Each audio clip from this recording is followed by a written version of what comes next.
Yo, what's going on, Epic 7? I'm Sue, and this is my beginner's guide to Rift Season 3. I am currently live on Twitch as I'm recording this in front of a live studio audience, so hopefully we don't bomb this. Anyways, the actual fight that you're going to be up against here is this guy here, Defect Terminator Xeon. And the core passive of the fight here is this Unknown Defect. As you can see, at the start of the battle, he gains 5 of these arc effects. It is a stackable buff that increases the damage that your team takes. After each of his turns, he's going to get 3 more of these things. So, in order to actually, not take a ton of damage and increase the damage that your team overall does, you need to land these discharge debuffs on him. In order to do that, and this was the confusing part for me when I first did it, as you see here, it says, when attacked by a buffed enemy twice, so essentially, you have to play an ally that does an extra attack, right? In order to efficiently get discharge on this character. So that's already going to be pretty problematic and massively reduce the unit pool of what you can play, because you have to play blue units, and the most efficient way to actually deal damage is to play characters that have extra attacks, which is like half a dozen or so, it feels like, in the entire game. On top of that, he's got this passive here, Co-op Battle Manual. It seals all your characters. You can't dual attack with characters, so like no Cerise, for example. You don't gain focus, you don't gain fighting spirit, so like Brieg, Seaside Bologna, those are all out. Additionally, you're always going to be restricted, so no CR pushing. So yeah, they basically kind of locked it down in such a way that there's very few actual good things that you can play. Anyways, let's talk about who we're playing and why, right? And we'll start with the obvious one, which is Fene, right? This is the character that is currently live on the banner. She came out with the event. And it's pretty clear from looking at all of the actual controllers, the Rift controllers, right? They want you to play this character, right? First up, she does really, really good damage, and obviously Intense Welcome here has the follow-up attack Embrace. So, yeah, good damage dealer, does the mechanics of the fight. You're obviously going to play this character. Rift literally just came out like an hour or two ago as I'm recording this video, so I don't know what an alternative would be to Fene. She is literally the core character that you play here on this fight. Now, as for how we have her built, for artifacts, I'm using our Beautiful Seasons because it increases the damage you deal to boss monsters by 20%. You can't play Daydream Joker, so obviously this is going to be like the best option. That said, this was an anniversary artifact. If you started during the Dash Pass event, you will have a similar artifact that has the same effects. It is, I believe I just passed it, this one here. Special Strawberry Cake. So play this one instead if you do not have our Beautiful Seasons, right? As for the actual like sets, I'm going with Rage Penetration. Rage just gives the most amount of damage in PvE, so that's why it's the set. If you don't have good Rage gear, just play Destruction. If you don't have Destruction, I guess you're just stuck playing Speed, right? And you can see these are my stats here. Most important stat is probably speed. I'm still kind of tweaking it, trying to figure out where I want her to be. But somewhere between like 155 to like 190 in that range seems to be the sweet spot, right? How I have her set right now, 175. She will get Enrage off of her S3 before the boss takes a turn. And therefore you will get maximum uptime on her S1 while the target is defense broken. I don't necessarily know if that is better than doing it the other way, but currently this is how I've been playing it, and this is what has been working for me. Next character to talk about here is Elena. This is actually my PvP Elena that I use to fight against Harsetti. So you just want to build her as slow as you can. Elena, if she takes a lot of turns, right, it's going to reduce the damage of your team overall. You're basically playing her for a couple of reasons. One, she gives the, buff here on Eternally Shining Comet that gives your whole team effect resistance. You get the invincibility. That's obviously really, really nice. But having Doctor's Bag along with this exclusive equipment here to dispel one debuff from the S2, that keeps most of the debuffs off of your team most of the time. And then obviously we have the S1 here as just like another form of cleanse, right? If you don't want to play Elena, or you just don't have her, I guess you could play Diene, but I really didn't want to play a limited for a beginner's guide to this, right? It's just not my style to play MLs or any kind of limited units, because then inevitably comment section is just going to be filled with, well, who else could I play? But yeah, if you don't want to play Elena, DN seems like she'd be pretty good. Most important stat is effect resistance. 220 is probably where you want to be. I'm at 210, which is not really enough. But yeah, 220 ER and whatever bulk you can get at like the 140 speed mark, that's fine. Remember, Doctor's Bag, dispel 1 debuff on the EE. All right, so she's our frontliner. Next damage dealer is Summer Disciple Alexa, and it's pretty simple, right? It's because of Fel here, her S1. If you turn the abilities off on auto, she will always S1, and as long as you crit, she will get a guaranteed follow attack. So yes, that counts as an extra attack, and therefore you will get rid of one of the kind of buffs that he has, turn it into the debuff that increases the team's overall damage. My Alexa is pretty garbage. Ideally, you would like the skill tree entirely, fully, you know, maxed out here. But yeah, I kind of had to build Alexa on the fly and didn't have the resources. So here you go. Yeah, obviously, level 60, fully awoken, fully skilled with the tree maxed out is the way to go if you could do it. Same thing as far as build goes for Fene, right? You're going to play Rage Pen because it just gives the most amount of damage overall versus the boss, right? Speed, I found for some reason slower is better, and that is because of how I choose to play the defense breaker in this team. So you don't really need speed, just rage as much damage as you could get. Artifact is Alexa's Basket, because not only do you need to have the extra attack, but the character has to be buffed. So Alexa's Basket gives you the maximum chance for that, right? Elena gives you the buff, but if it gets dispelled, this will help, right? Mitigate the RNG in the overall run.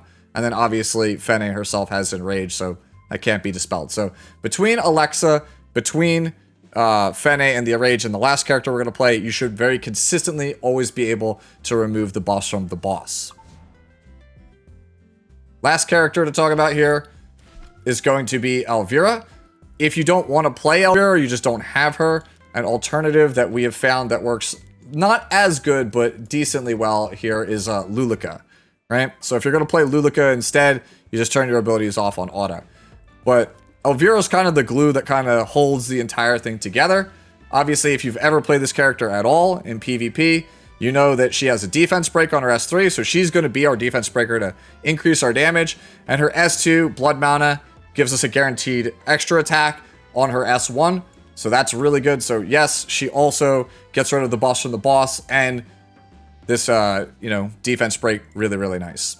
Now, how we build Elvira is probably the trickiest out of all of the characters. So you need her to be about 160 speed.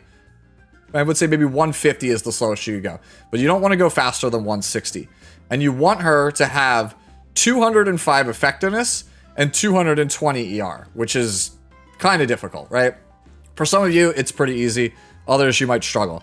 Artifact, Alabastron, gives a whopping 35 effectiveness and can also trigger another defense break on it, so it's clearly the best option. If you don't have this, you could play Dust Devil, because it'll give you another chance to trigger a dual attack, so that's really, really good, right? So yeah, like I said, with this artifact, I have about 200 and change F, and then over 220 ER, right?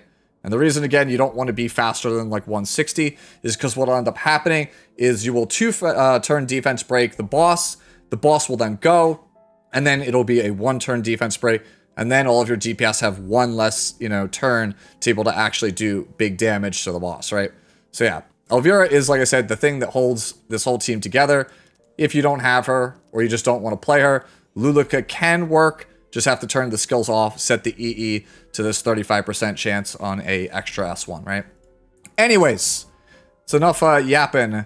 Let me show you the actual team, how it works, and then when we're done, we'll come back, we'll talk about the Rift controllers, like the bonuses you can get at 8, 15, and 21.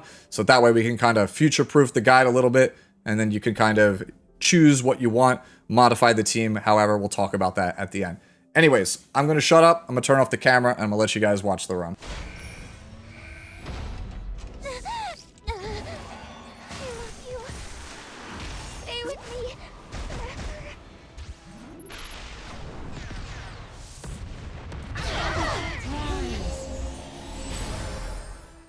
It's a good look on you.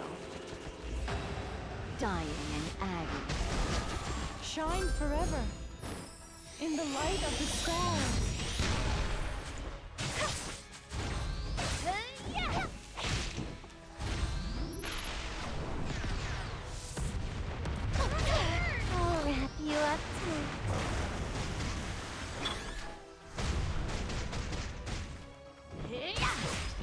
surprised much?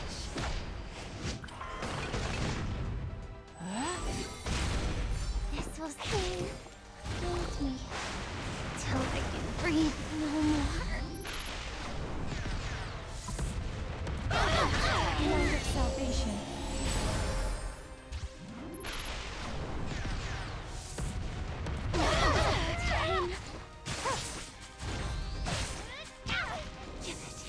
Give it to me. Paralyze me with your love.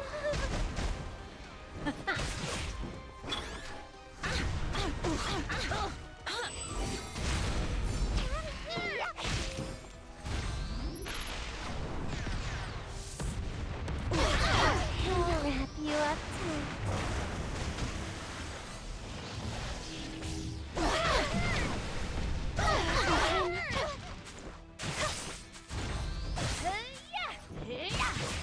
So you wanna die? I'm coming.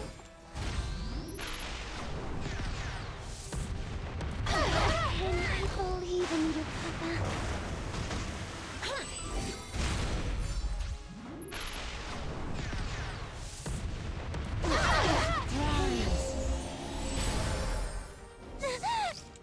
I love you. Stay with me forever. I don't like to be rushed. Let me savor it.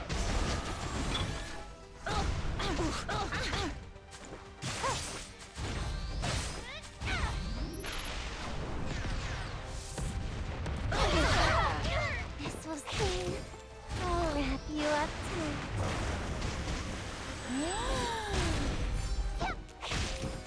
Hold me till I can breathe no more. And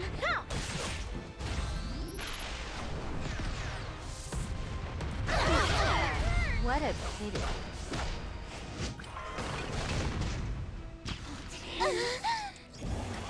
feel it. Papa loves me.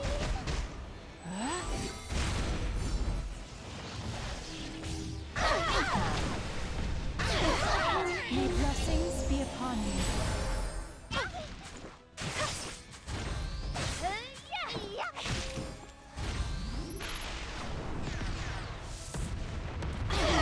I believe in you, Papa.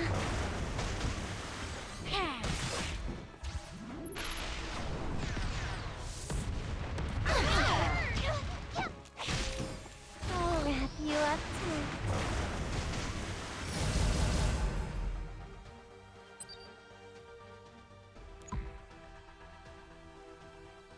Okay, so not my personal best run, but yeah, you can see it's still pretty sizable amount, right? We've gotten pretty much, I want to say like around like 65, 70 is like the record, right, for this thing, but still pretty good, right? It's enough where you can absolutely get started and start doing 2 runs at a time until you can eventually build up the Rift controller, right? So anyways, let's talk about the Rift controller, which I guess probably forgot to do this at the start, but yeah, 20% attack allies as the starter, right?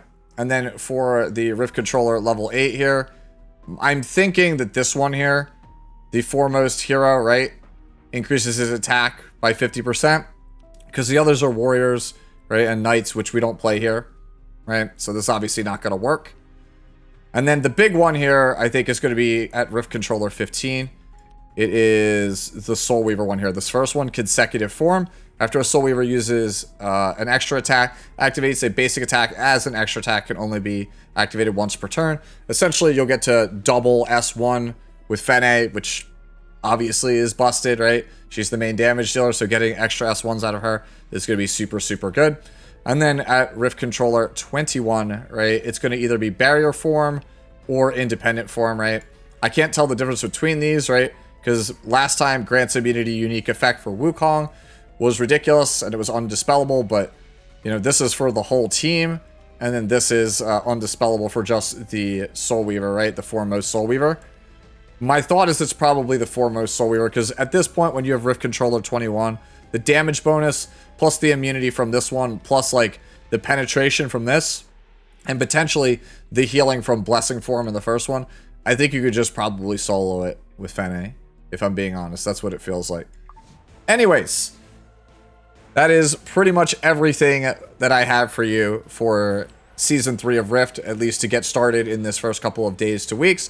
If you have any questions, feel free to ask them down in the comment section below. And as always, enjoy the rest of your day, the rest of your week, and I'll see you in the next one. Later now.